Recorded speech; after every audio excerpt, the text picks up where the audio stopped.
இன்னைக்கு நம்ம இந்த வீடியோவில் பார்க்க போகிற விஷயம்னு கேட்டிங்கன்னா ரெசில்மேனியா 41 மெயின் ஈவெண்ட்டில் என்ன நடக்க போகுது, அதாவது ஜான் சீனா வர்சஸ் கோடி ரோட்ஸ் மேட்சை நம்ம ப்ரிடிக்ட் பண்ணி பேச போகிறோம். அது மட்டும் இல்லாமல் அதோட வெற்றிக்கான உண்மை காரணம் என்னன்றதை தெரிஞ்சுக்க போகிறோம். அதெல்லாம் தெரிஞ்சுக்கிறதுக்கு முடியும். நீங்கள் நம்ம சேனலில் சப்ஸ்கிரைப் பண்ணி வச்சுங்க. இதே போல் இன்ட்ரெஸ்டிங்காக ரெஸ்லிங் பார்க்குற உங்கள் ஃப்ரெண்ட்ஸுக்கு இந்த வீடியோ ஷேர் பண்ணி விட்டுட்டு தொடர்ந்து பாருங்கள். ரெசில்மேனியா 41 ஒரு பெரிய மேட்சை எதிர்பார்க்கப்படுறது என்னன்னு கேட்டிங்கன்னா இந்த மேட்ச் தான். அதாவது ஜான் சீனா வர்சஸ் கோடி ரோட்ஸ். ஜான் சீனா தன்னோட ரெஸ்லிங் கேரியரில் ஹீல் பண்ணியிருக்காரு ரொம்ப வருஷம் கழிச்சு. கிட்டத்தட்ட ஜான் சீனா வர்சஸ் கோடி ரோட்ஸ்ன்ற match one of the best மேட்சை இப்போ ஸ்டோரியை பில்ட் பண்ணிக்கிட்டு இருக்காங்க. இந்த மேட்சை பொறுத்த வரைக்கும் ராக் என்ன பண்ண போறாருன்ற ஒரு கேள்வியும் இருக்கு. அது மட்டும் இல்லாமல் கோடி ரோட்ஸ் ஹெல்ப் பண்ண ஆள் வருவாங்களான்ற ஒரு கேள்வி இருக்கு. இப்படிப்பட்ட சூழ்நிலை இந்த மேட்ச் எந்த மாதிரி இருக்க போகுது அப்படின்னு கேட்டீங்கன்னா என்னோட கணிப்பு எப்படி இருக்க போகுது, நான் எதை வச்சு நான் ப்ரிடிக்ட் பண்ணியிருக்கேன்ற அதோட காரணத்தையும் நான் சொல்றேன். இந்த மேட்சை பொறுத்த வரைக்கும் ஜான் சீனா வின் பண்ணி 17 டைம் சாம்பியன் ஆகிறது தான் அதிகபட்ச வாய்ப்பு இருக்கு. ஏன்னு கேட்டிங்கன்னா ஜான் சீனாவோட ஷெட்யூல், ஜான் சீனா அடுத்து வரப்போறத WWE அஃபிஷியலாக கன்ஃபார்ம் பண்ணியிருக்காங்க. ஜான் சீனா வர்றது பேக்லாஷ்க்கு வராரு. அதுக்கப்புறம் சாட்டர்டே நைட் மெயின் ஈவெண்ட், இதே அடுத்த மாதமே நடக்க போகிற சாட்டர்டே நைட் மெயின் ஈவெண்ட்டுக்கு வராரு. அதுக்கப்புறம் பார்த்தீங்கன்னா அடுத்தடுத்த அப்பியரன்ஸ் கொடுக்குறாரு. அது மட்டும் இல்லாமல் ஜூன் மாதம் வரைக்கும் ஷெட்யூல் நீண்டிருக்கு. அந்த ஷெட்யூல் இருக்கிற ஒரே காரணத்துக்காக ஜான் சீனா சாம்பியனாக இருந்தால் தான் வரப்போறாரு. தோத்துட்டா ஜான் சீனா வரப்போறது கிடையாது. அப்படியே போயிடுவார், குயிட் பண்ணிட்டு WWEல ரிட்டையர்மெண்ட் ஆகிட்டு அப்படியே போயிடுவார்.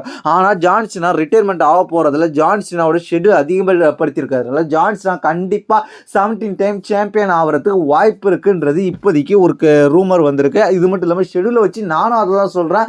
ஜான் சீனா 17 டைம் சாம்பியன் ஆகிறதுக்கு அதிகபட்ச வாய்ப்பு இருக்குது. இதுக்கப்புறம் என்ன நடக்கும்னு கேட்டிங்கன்னா ஜான் சீனா சாம்பியன் ஆனதுக்கப்புறம் தான் நல்ல நல்ல ஸ்டோரி லைன்லாம் வரப்போகுது. ஏன்னா ஜான் சீனா இது வரைக்குமே நம்ம ஃபேஸாக பார்த்துக்கிட்டு இருந்தோம். அந்த ஃபேஸ் ஜான் சீனா இனிமேல்ட்டு தான் ஹீல் பண்ண ஆரம்பிச்சிருக்காரு. அதனால ஹீல் ஜான் சீனாவோட மற்ற ஃபேஸ் ரெஸ்லர்லாம் மோதும் போது ஒரு பயங்கரமான ஸ்டோரி லைன் பில்ட் பண்ண போகிறாங்க. அதனால ஃபர்ஸ்ட்டு கோடி ரோட்ஸ் தோக்க போகிறாரு இந்த ரெசில்மேனியாவில். கோடி ரோட்ஸ் தோக்கிறதுக்கான காரணம் என்னன்னு கேட்டிங்கன்னா கோடி ரோட்ஸை அந்த அளவுக்கு இன்ட்ரெஸ்டாகவே ஸ்டோரி லைன் கொண்டு போகல. ஒரே ஒரு ஸ்டோரி லைன் இருந்துச்சு. அது என்னன்னு கேட்டிங்கன்னா கெவின் ஓவன்ஸோட. அந்த கெவின் ஓவன்ஸோட அந்த ஸ்டோரி லைன்லையும் கூட கெவின் ஓவன்ஸால தான் அந்த ஸ்டோரி லைன் ரொம்ப ஹைப்பே இருந்துச்சு ஒழிய கோடி ரோட்ஸால கிடையாது. கெவின் ஓவன்ஸ் சின்ன சின்ன ஸ்டோரியை பில்ட் பண்ணி கொஞ்சம் கொஞ்சமாக கொண்டு போய் தான் ராயல் ரம்பிளில் அந்த மேட்ச் வேற லெவலாக இருந்துச்சு. இப்போது உங்களுக்குலாம் சந்தேகம் வந்திருக்கலாம், ஜான் சீனாவோட கோடி ரோட்ஸ்க்கு தான் ஃபேன்ஸ் அதிகமாக சப்போர்ட் பண்ணுறாங்களே, அப்புறம் எப்படி அவர் தோப்பாருன்ற மாதிரி கேள்வி வரும் உங்களுக்கு. அது மட்டும் இல்லாமல் ஜான் சீனா இப்போ ஹீல் பண்ணியிருக்காரு. ஜான் சீனா ஹீல் பண்ணதுக்காகவே ஜான் சீனா சாம்பியன் ஆக்க போகிறாங்க. ஜான் சீனா 17 டைம் சாம்பியன் ஆக்குறது ஒரு பெரிய ஹிஸ்டாரிக் மூமெண்ட்டாக கொண்டு வர போகிறாங்க. ஏன்னா ரெசில்மேனியாவில் அது நடந்துச்சுன்னா அது வேற லெவலாக இருக்க போகுது. அது மட்டும் இல்லாமல் ஜான் சீனா இப்போதைக்கு ரிட்டையர்மெண்ட் இல்லைன்றதுனால ஜான் சீனாவை சாம்பியன் ஆக்க போகிறதா தான் இப்போதைக்கு தகவல் வந்திருக்கு. இதுதான் இந்த ரெசில்மேனியாவில் நடக்க போகுது. இதை பற்றி உங்களுடைய கருத்து என்னன்றது கீழே உள்ள கமெண்ட்ஸ் பண்ணுங்க. தேங்க்ஸ் ஃபார் வாட்சிங்.